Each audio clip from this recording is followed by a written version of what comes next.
Hey guys, welcome back to my channel. Today we're gonna make some Colombian hot chocolate off-grid style in the fire.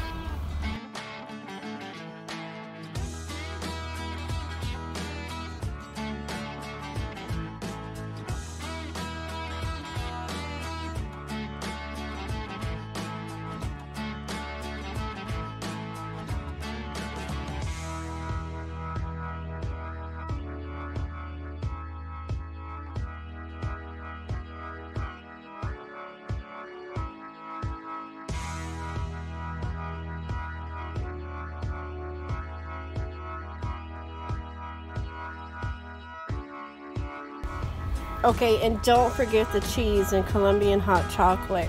It is amazing with the saltiness of the cheese and the sweetness of the hot chocolate. It's amazing. We either use Colombian cheese or mozzarella. Thanks for coming by, guys. Have a great day. Bye-bye.